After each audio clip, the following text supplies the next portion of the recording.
Nous allons accueillir Michela Marzano.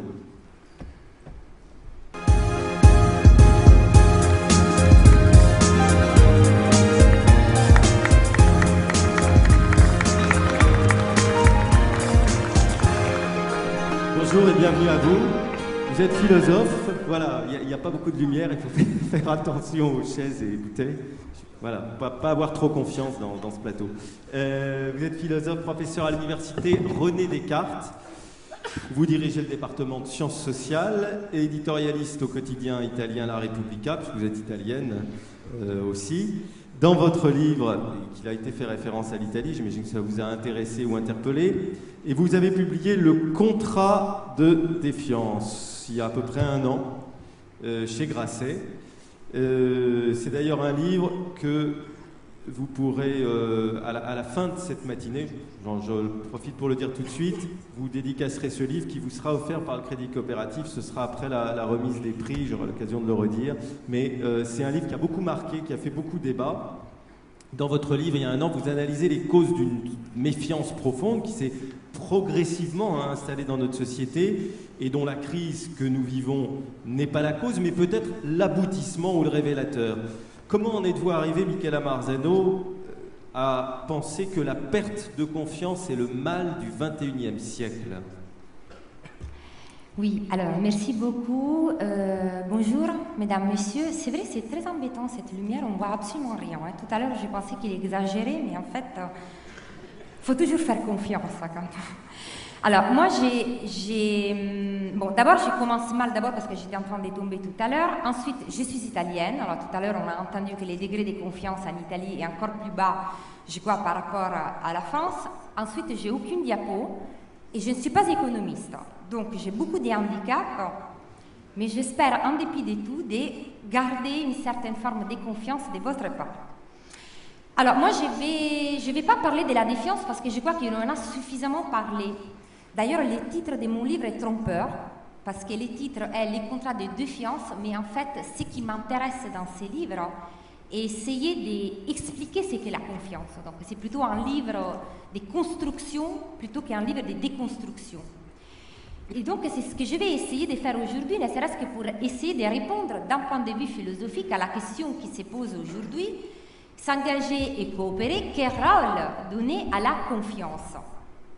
Mais pour répondre à cette question, encore faudrait-il savoir ce qu'est la confiance. Parce que désormais, ça fait un certain nombre d'années, depuis au moins l'éclatement de la crise de 2008, qu'on entend un certain nombre de phrases, notamment « il faut que la confiance revienne ».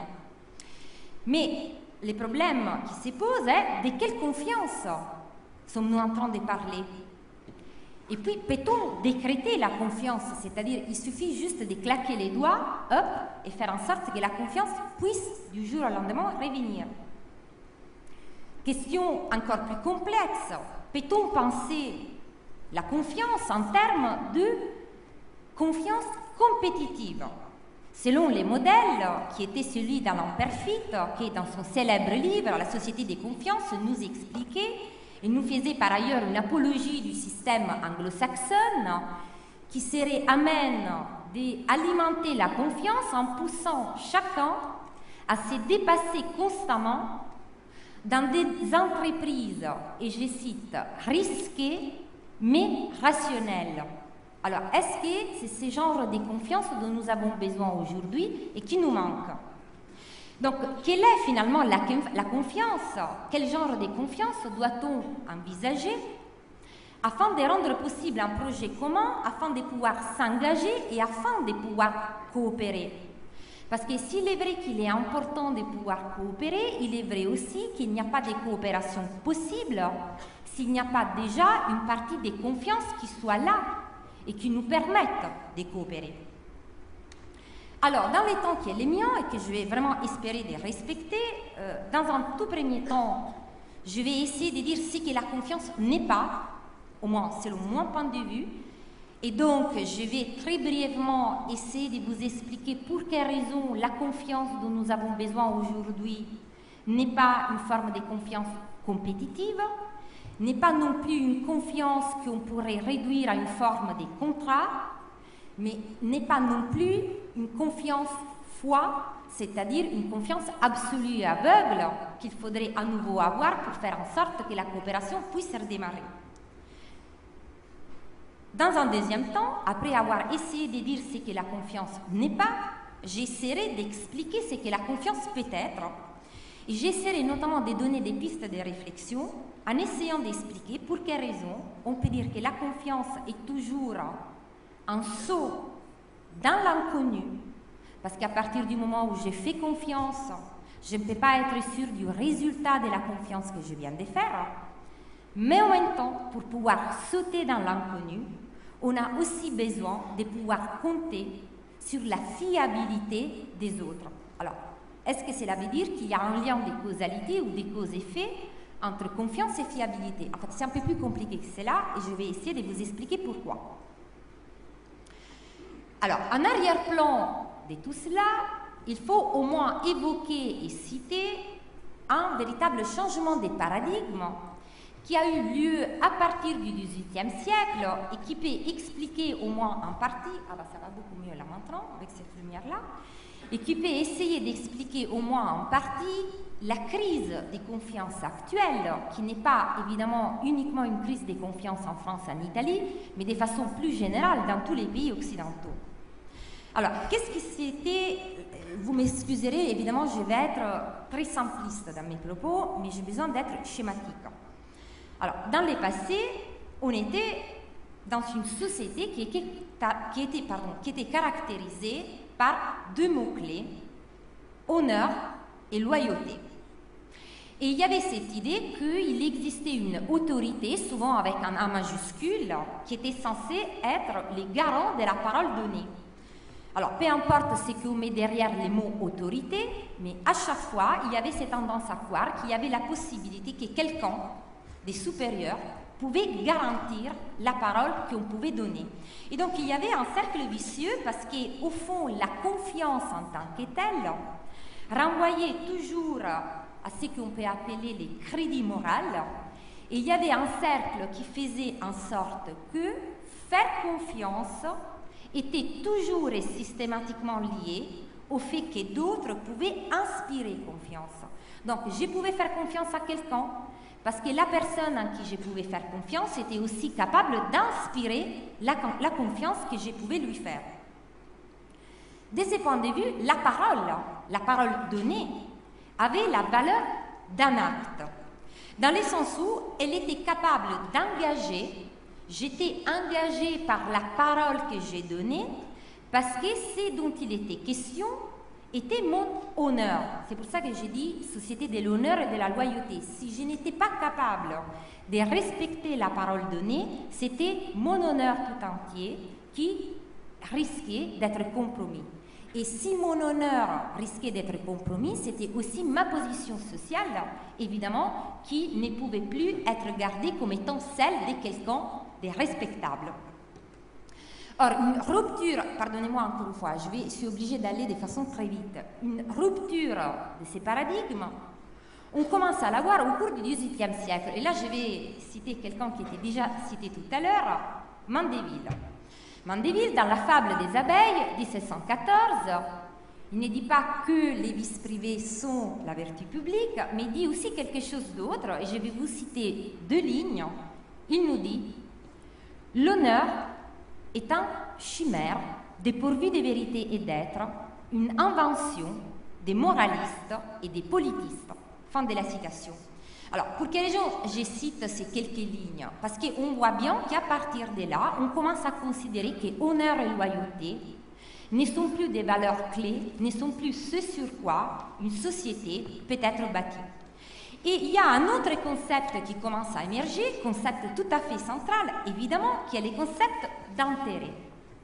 Dans le sens où, bon, évidemment, on a la position de Mandeville, par la suite on aura celle d'Adam Smith.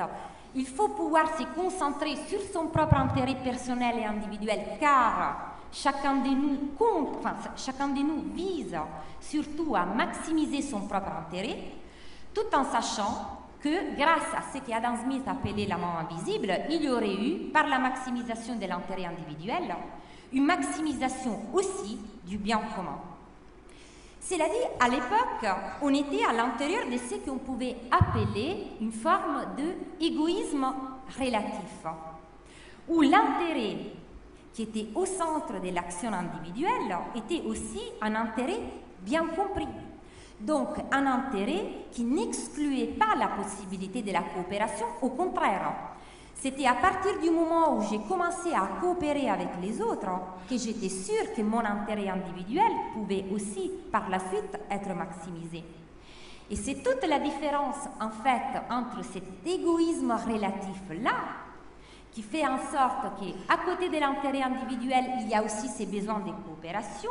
Donc à la place de cet égoïsme relatif-là qui a émergé ces dernières années une forme d'égoïsme absolu. Alors, quelle est la différence entre égoïsme relatif et égoïsme absolu? Eh bien, dans une forme d'égoïsme absolu, il n'y a pas que la maximisation de l'intérêt individuel, mais il y a surtout l'exclusion de l'autre. C'est-à-dire, il n'y a plus de coopération possible, parce que l'autre, en tant qu'autre, est considéré comme étant un danger, comme étant quelqu'un dont la seule présence va pouvoir m'empêcher de maximiser mon propre intérêt. D'où les débuts de cette confiance compétitive qui serait censée faire en sorte que moi, toute seule, je vais pouvoir devenir un winner. Alors, j'emploie exprès cette expression parce que l'évolution des 30 dernières années de cette confiance compétitive a été celle de devenir une sorte de confiance en soi poussée au bout. Alors, petite parenthèse, évidemment, je ne vais pas dire du tout que la confiance en soi n'est pas importante, voire même nécessaire pour faire en sorte que par la suite, je puisse aussi faire confiance aux autres. Bien au contraire, il faut pouvoir se faire confiance ou avoir un minimum de confiance en soi pour pouvoir aussi aller vers l'autre et lui faire confiance. Mais l'idéologie des 30 dernières années consistait à hypervaloriser, d'ailleurs on ne parlait même plus de confiance en soi, on parlait plutôt de self-esteem, à hypervaloriser cette composante-là de la personnalité humaine, en disant que finalement dans l'humanité, dans le monde, il y avait deux catégories de gens. D'une part, les winners et d'autre part, les losers. Les winners étant tous ceux qui avaient suffisamment de confiance en soi pour ne jamais devoir compter sur les autres, pour ne jamais devoir reconnaître la nécessité de faire avec l'autre. Là où les losers étaient tous ceux qui, n'ayant pas suffisamment de confiance à eux, avaient besoin de s'appuyer sur les autres, de coopérer et de faire en sorte de reconnaître que pour bâtir un projet collectif, il fallait faire en sorte que cette coopération-là puisse marcher. Du coup, il y a eu une tendance à hypervaloriser cette confiance individuelle, confiance en soi, comme étant la clé du choix rationnel, en expliquant que, au contraire, l'effet de faire confiance, les choix de faire confiance dans les autres étaient un choix irrationnel. Ce qui en partie est aussi vrai, parce qu'à partir du moment où j'ai fait confiance, je n'ai pas la sûreté, je ne suis pas assurée d'avance que la confiance que je vais faire ne va pas être trahie. Donc il y a une partie d'irrationalité dans le choix de faire confiance.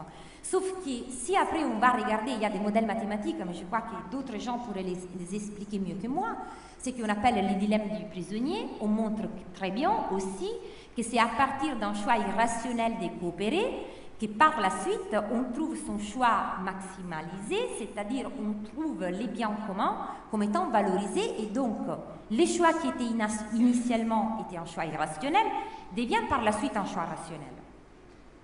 Mais ce qui est sûr, c'est qu'il faut pouvoir faire un acte de confiance, et dans ces actes de conscience, c'est beau les lapsus, dans cet acte de confiance, on ne peut pas jamais évaluer et calculer les conséquences qui vont être celles liées au fait d'avoir eu confiance en quelqu'un. Alors, cela dit, il y a deux écueils à éviter. Tout à l'heure, je disais la confiance dont nous avons besoin aujourd'hui pour faire en sorte que ça redémarre la société, pour faire en sorte que nous puissions sortir de l'impasse de la défiance et de la peur. Il ne faut pas qu'il s'agisse d'une confiance compétitive, mais il ne s'agit pas non plus qu'il s'agisse d'une confiance qu'on puisse réduire uniquement au contrat. Ça a été dit tout à l'heure. Évidemment, pour pouvoir passer un contrat, on a besoin d'un minimum de confiance. Sauf que, justement, à partir du moment où je signe un contrat, je montre bien l'effet que je ne peux pas faire confiance à autrui. Alors, nous sommes face à une judiciarisation de la société. Alors, dans certains domaines, on ne peut pas se passer des contrats, mais ce qui est embêtant et qui est un symptôme du fait que la confiance n'est plus là, c'est qu'il y a beaucoup de relations qui passent par la voie contractuelle et qui, en principe, ne sont pas censées passer par la voie contractuelle. Et je vous donne juste deux exemples que je n'aurai pas le temps de développer. La relation entre les malades et les médecins, qui passe de plus en plus par la voie contractuelle, ne serait-ce que parce que les patients est censé signer son formulaire de consentement. Alors évidemment, le consentement est très important. Il ne s'agit pas de revenir au paternalisme d'il y a 50 ans. Les patients doivent pouvoir exprimer son point de vue, mais les patients, les malades, doivent aussi pouvoir compter sur son médecin, doivent aussi pouvoir lui faire confiance. Or, à partir du moment où on passe par la voie contractuelle, le risque est celui d'une déresponsabilisation de la part du médecin. Il faudrait les développer, évidemment. Si vous voudrez, on pourra y revenir tout à l'heure. Mais il y a un autre exemple aussi qui est très intéressant et qui montre les limites de cette tendance à la contractualisation qui exclut la confiance, c'est-à-dire les domaines des relations amoureuses. Alors, en France, un peu moins, mais aux États-Unis, on passe de plus en plus par des contrats de mariage. Alors, évidemment, vous connaissez tous un contrat de mariage, mais ce qui est intéressant, c'est que à partir du moment où je signe un contrat où tout est prévu à l'avance, je me mets déjà dans l'après. C'est-à-dire, j'essaie de prévoir toutes les conséquences possibles qui vont arriver à partir du moment où je vais divorcer.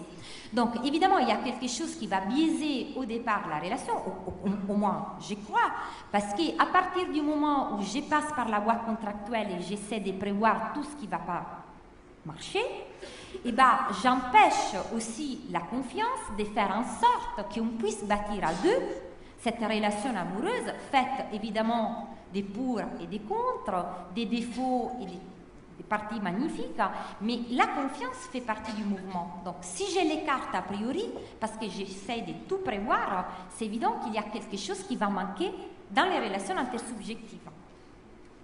Alors évidemment, dire que la confiance ne coïncide pas avec les contrats ne signifie pas dire non plus que la confiance dont nous avons besoin aujourd'hui doit être une confiance aveugle.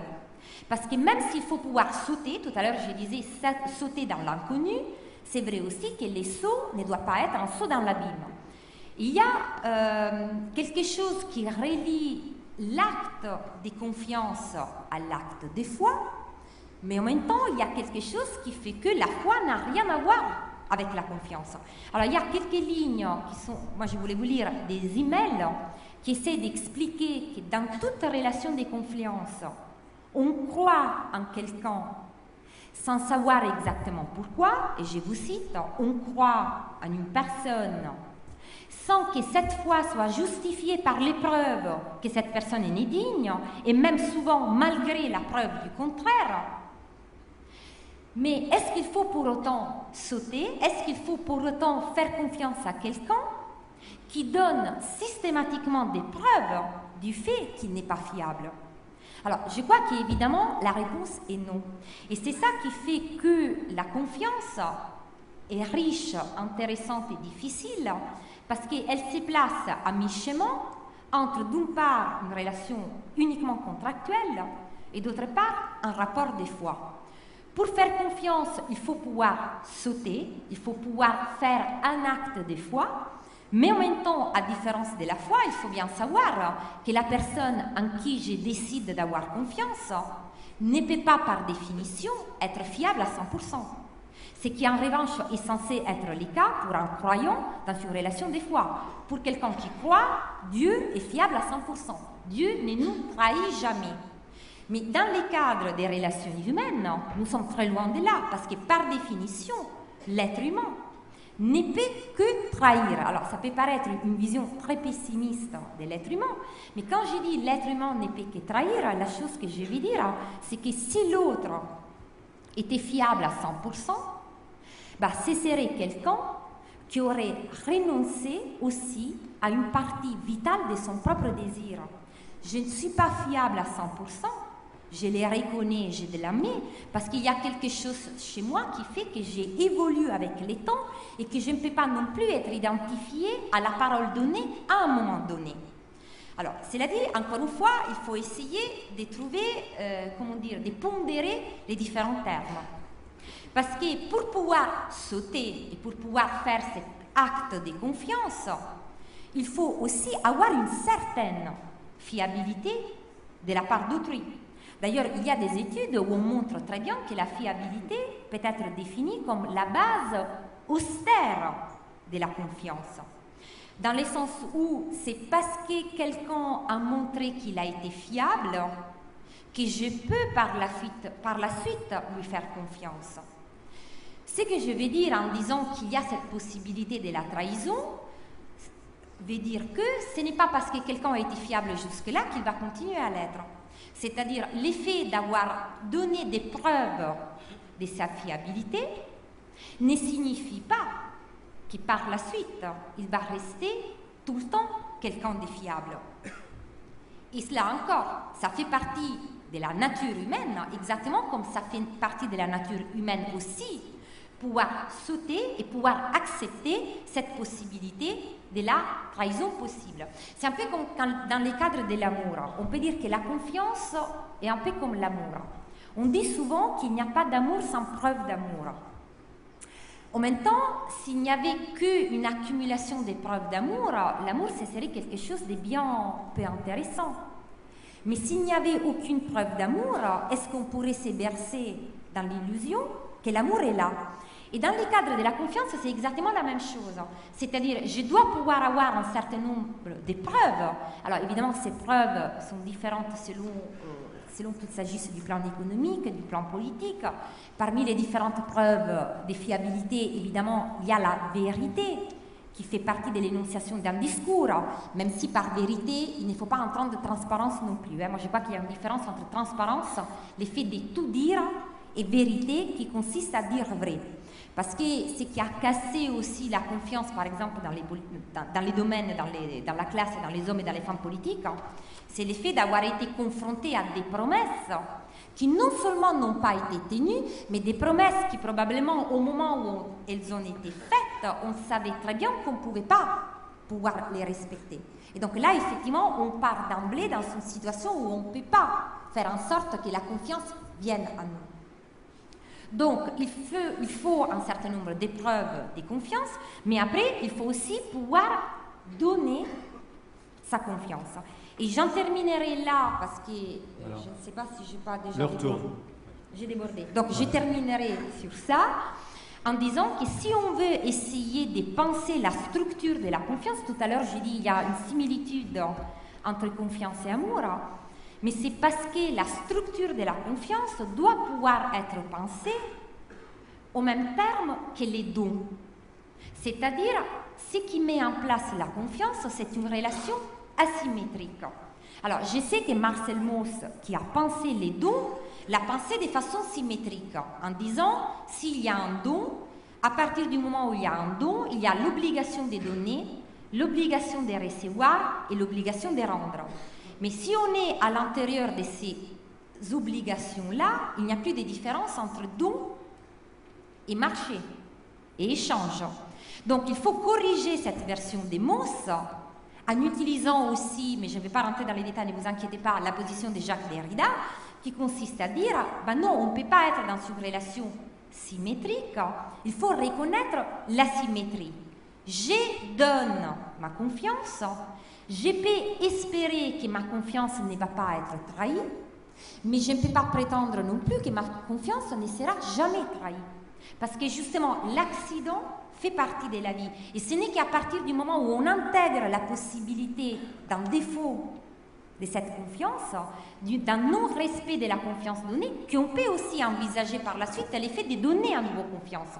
Donc, il faut pouvoir envisager la confiance comme un don qui crée un dynamisme, qui crée un cercle vertueux, même si on ne pourra jamais effacer définitivement la possibilité que l'accident se produise et donc que la trahison puisse arriver du jour au lendemain.